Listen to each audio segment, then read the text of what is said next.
们先来看一下今天要跟大家分享的议题的第一个部分其实那个时候在让大家填空的时候我没有把关键字秀出来，就是因为我想要试看看，当大家没有看到关键字的时候，你会去填写什么东西那不出我所料，有的人填写的东西可以被解释，有的人填写的东西没有办法被解释。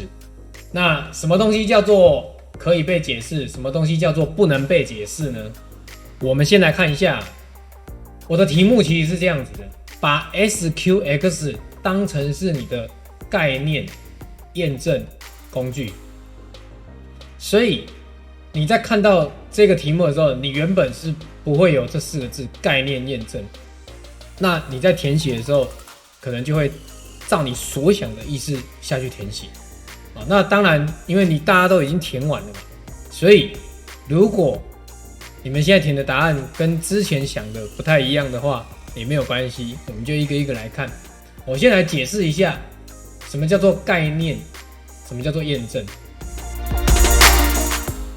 概念验证的意思就是 SQX 它本身其实这套软体是在帮大家产出策略的，那它在帮你产出策略的时候，其实一方面也是它在教你什么样的策略可以赚钱。那既然是它在教你的话，我相信很多人在一开始使用 SQX 的时候，心里面一定都会有自己的想法，那这个自己的想法就叫做概念。然后 SQX 里面呢，它有很多工具它本身这套软体有很多工具，它这里面的工具的每一个功能其实都可以帮你验证你的概念是否可行，或者是否正确。但是有一种状况它是没有办法验证的，就是我们的概念它会有2种。第一个叫做抽象概念，第二个叫做具体概念。那我在这边跟大家询问一下，请问抽象的概念跟具体的概念哪一个是可以被验证的？你去思考一下这个问题，哪一个是可以被验证的？是抽象的概念可以被验证，还是具体的概念可以被验证？那如果你已经知道答案是什么，我们就来看大家填写的东西是属于抽象概念还是具体概念这里我提出的叫做 3W 概念。这里的 3W 就是 wish W-I-S-H 希望的意思。问大家，每个月跟每个季度都能够稳定获利，它是属于抽象概念还是具体概念？大家知道吗？每个季度跟每个月都能够稳定获利，是属于抽象概念还是具体概念？你可以回答。好，有的人写抽象，有的人写具体。跟各位讲，每个月跟每个季度都能够稳定获利，叫做具体概念。好，那我解释一下为什么叫做具体概念，因为它很明确的给出时间跟结果。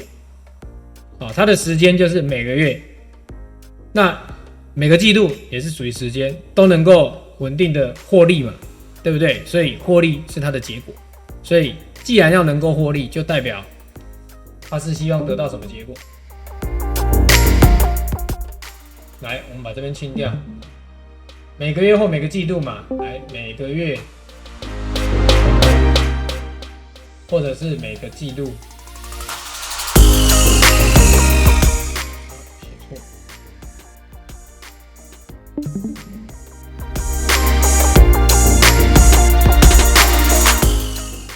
来，他希望每个月或每个季度都能够获利，能够获利就代表 net profit 大于0，这就是能够获利。所以它属于具体的概念还是抽象概念？它属于具体概念因为它给出确定的时间跟结果。那我们来看它第二个，叫做稳定运行，尽可能抓住每一波的行情。来，请问它第二个填空，这是抽象还是概念？这是抽象还是具体？这很容易判断啊，这绝对是抽象啊，这绝对是抽象哦。为什么？因为什么叫做尽可能抓住每一波的行情？你的每一波的行情跟别的同学，或者是跟我的每一波的行情就有可能不一样，所以每个人对于每一波的行情的定义是不一样的。那这就是属于抽象概念。那第三个，我来看各种未知的 bug， 请问它是抽象还是具体？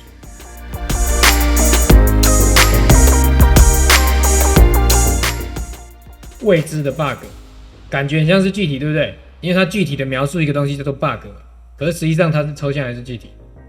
它是属于抽象，因为未知、不知道、不确定、无法明确。所以我们在看概念的时候，大家可以去思考一下。我们刚刚一开始就已经有讲，抽象的概念可不可以被拿来验证？没办法。具体的概念可不可以被拿来验证？可以。1、2、3只有什么东西是可以被验证的？就是1可以验证，2跟3都没办法啊。那另外一个思考的角度是什么？如果今天你所描述的文字是你看、我看、他看、大家看，结果都一样，这个叫做什么？这个叫做客观上大家看都是一样的结果，都是一样的描述，都是一样的认知，那你的描述就是属于具体的描述。可是如果你看、我看、他看，心里面所想的会跟我们眼睛看到的不一样，那这就属于抽象。我的标题叫做把 SQX 当成是你的概念验证工具。那既然具体的概念可以被拿来验证，那代表 SQX 一定可以做到什么？它一定可以做到设定成你想要验证的条件。